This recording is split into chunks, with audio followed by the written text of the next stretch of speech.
Hello friends, welcome back to our YouTube channel. आज हम करेंगे class 11 business studies chapter 8 company organisation के MCQs का लेक्चर नंबर 1। इस लेक्चर को हम अपने प्रीवियस लेक्चर में कंप्लीट कर चुके हैं। अगर अभी तक आपने इस लेक्चर की वीडियोस नहीं देखी हैं तो प्लीज़ आप हमारे चैनल की प्लेलिस्ट में जाके वो वीडियोस देख लीजिए। उससे आपको एमसीक्यू समझने में और आसानी होगी। तो चलिए बिना देरी के हम अपने आज के लेक्चर को स्टार्ट करते हैं और एमसीक्यूज करते हैं। पहला एमसीक्यू क्या कह रहा है, what is the maximum limit of members in case of private company. Private company के केस में मैक्सिमम नंबर ऑफ मेंबर्स की क्या लिमिट है। Options are 2, 7, 10 and 200. So correct answer will be your 200. 200 is the maximum limit of members in case of private company. चलिए next question क्या कह रहा है देखते हैं। The capital of company is divided into numbers of parts, each one of which is called. जो company की total capital होती है उसको क्या कर दिया जाता है, छोटे छोटे पार्ट्स में डिवाइड कर दिया जाता है। उन पार्ट्स को हम क्या बोलते हैं। आपके ऑप्शंस हैं, option A share, option B dividend, option C profit and option D interest. तो इसका करेक्ट आंसर क्या है, ऑप्शन ए शेयर। जी हाँ, शेयर्स होते हैं जिसको कंपनी क्या करती है, अपनी कैपिटल को डिवाइड कर देती है छोटे छोटे पार्ट्स को, जिसको हम शेयर्स बोलते हैं। क्वेश्चन नंबर 3 क्या कह रहा है, the structure in which there is separation of ownership and management as per law. ऐसी कौन सी फॉर्म ऑफ बिजनेस ऑर्गेनाइजेशन है जिसमें ओनरशिप और मैनेजमेंट एज पर लॉ अलग अलग होती है। आपके ऑप्शंस हैं, option A company, option B all business organisations, option C partnership and option D sole proprietorship. तो इसका करेक्ट आंसर क्या है, कंपनी। क्योंकि पार्टनरशिप के केस में भी पार्टनर्स ओनर होते हैं और वही अपने पार्टनरशिप ऑर्गेनाइजेशन को मैनेज करते हैं, और सोल प्रोप्राइटर के केस में तो सिंगल इंडिविजुअल होता है जो ओन एंड मैनेज खुद ही करता है। बची कंपनी ऑर्गेनाइजेशन, तो कंपनी ऑर्गेनाइजेशन के केस में ओनर और मैनेजर जो होता है, मैनेजमेंट जो होती है वो क्या होती है, अलग अलग होती है। चलिए क्वेश्चन नंबर नेक्स्ट करते हैं। In case of dash registration is compulsory. किस केस में रजिस्ट्रेशन कंपल्सरी है। Option are sole proprietorship, partnership, none of these and companies. तो हमने पढ़ा है कि सोल प्रोप्राइटरशिप में तो कोई रजिस्ट्रेशन की जरूरत नहीं होती, पार्टनरशिप में मे और मे बी का केस आ जाता है। तो बचा कौन सा, option number D, that is company. Company organisation का registration is compulsory. Next question क्या कह रहा है, the board of directors of a joint stock company is elected by. क्योंकि अब जॉइंट स्टॉक कंपनी मतलब कंपनी ऑर्गेनाइजेशन में मैनेजमेंट और ओनरशिप क्या होती है, अलग अलग होती है। तो जो बोर्ड ऑफ डायरेक्टर्स की लिस्ट होती है वो कौन इलेक्ट करता है उनको। Option are general public, government bodies, share holders and employees. तो आपका आंसर क्या होगा, शेयर होल्डर्स। शेयर होल्डर्स क्या होते हैं, ओनर होते हैं जॉइंट स्टॉक कंपनी के, और जो वो इलेक्ट करते हैं जिनको हम बोर्ड ऑफ डायरेक्टर्स बोलते हैं वो मैनेजमेंट होती है कंपनी की। नेक्स्ट एमसीक्यू क्या कह रहा है, in which organisation the advantage of availability of more financial resources and continuity of business is available. ऐसा कौन सी बिजनेस ऑर्गेनाइजेशन है जिसमें एडवांटेज है किसकी, कि उनके पास मोर फाइनेंशियल रिसोर्सेज होते हैं पैसों की, उनको अगर जरूरत होती है तो उनके पास वाइड सोर्स ऑफ फाइनेंस होता है और उनका बिजनेस जो होता है वो हमेशा कंटिन्यू रहता है। तो आपके ऑप्शंस है sole proprietorship, partnership, company organisation and all of this. Sole proprietorship के केस में फाइनेंशियल रिसोर्सेज बहुत कम होते हैं, पार्टनरशिप के केस में as compare to sole proprietor थोड़े से ज्यादा होते हैं, बट अगर मैं कंपनी ऑर्गेनाइजेशन से कंपेयर करूं तो उसमें कम होते हैं। तो बचा कौन सा आपका, option number C, that is company organisation. कि कंपनी ऑर्गेनाइजेशन की क्या एडवांटेज है कि उसके पास मोर फाइनेंशियल रिसोर्सेज होते हैं और उसके बिजनेस में एक परपेचुअल एग्जिस्टेंस होती है। तो इसका करेक्ट आंसर क्या होगा हमारा, ऑप्शन नंबर सी। चलिए नेक्स्ट क्वेश्चन पढ़ते हैं। Whose name is inscribed on the common seal of company. जो सील होती है कंपनी की उस पे किसका नाम होता है, मेंबर्स का, पार्टनर्स का, कंपनी ऑर्गेनाइजेशन का, या ऑल ऑफ दिस।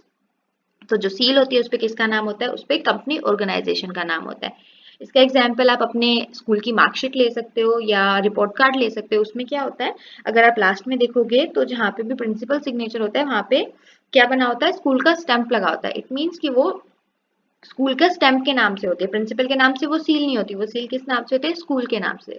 तो इसीलिए कंपनी ऑर्गेनाइजेशन के केस में भी सेम रहता है, वो पार्टनर्स या मेंबर्स के नाम पे नहीं होगी, किसके नाम पे होगी, कंपनी ऑर्गेनाइजेशन के नाम पे होगी। नेक्स्ट क्वेश्चन क्या कह रहा है, the representative elected by the share holders for running company. अब जो रिप्रेजेंटेटिव शेयर होल्डर्स इलेक्ट करते हैं कंपनी को रन करने के लिए, मैनेज करने के लिए, वो कौन होते हैं, वो क्या कहलाते हैं। Option are traders, partners, shareholders and directors. तो वो क्या कहलाते हैं, हमारे डायरेक्टर्स कहलाते हैं।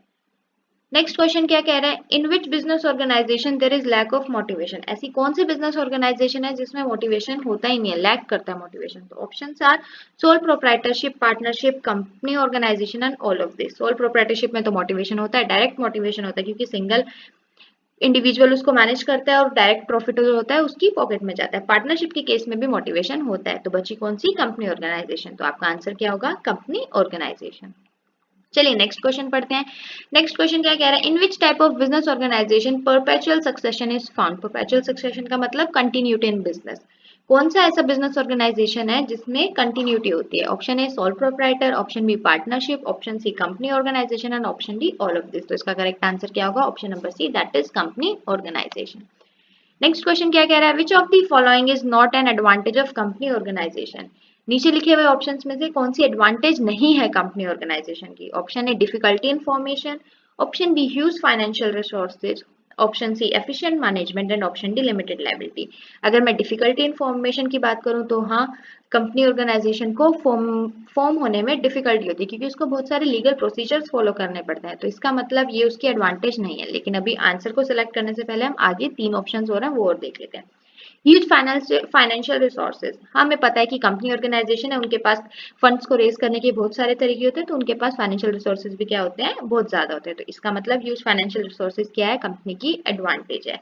नेक्स्ट क्या? Efficient management. अब उनकी इनकम अच्छी होती है तो वो क्या करते हैं? हर फील्ड के लिए एक मैनेजर, एक हाईली एजुकेटेड एम्प्लॉय को हायर कर सकते हैं जो उनको डिसीजन मेकिंग में हेल्प कर सके। तो एफिशिएंट मैनेजमेंट भी कंपनी की क्या है? एक एडवांटेज है। नेक्स्ट क्या है? Limited liability.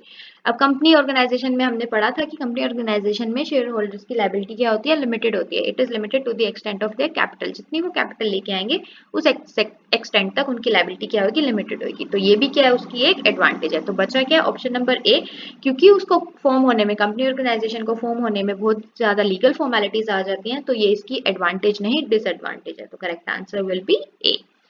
नेक्स्ट क्वेश्चन क्या कह रहा है? Which of the following has advantage of continuity? नीचे दी गई ऑप्शंस में से कौन सी, किसकी एडवांटेज है कि बिजनेस में कंटिन्यूटी रहती है? Options are sole proprietor, partnership, company organisation and all of this. तो correct answer will be option number C, company organisation. Next question क्या कह रहा है? Maximum number of members in a private company is? Maximum number कितने होते हैं private company में? Options are 7, 10, 20, 50 as per companies act 1956 and 200 as per companies act 2013। तो इसका करेक्ट आंसर क्या है? Option number D. Next question क्या कह रहा था? Minimum amount of paid up capital for public companies determine. जो मिनिमम अमाउंट है पेड अप कैपिटल की, कि कितना पैसा चाहिए पब्लिक कंपनी को बिजनेस स्टार्ट करने के लिए?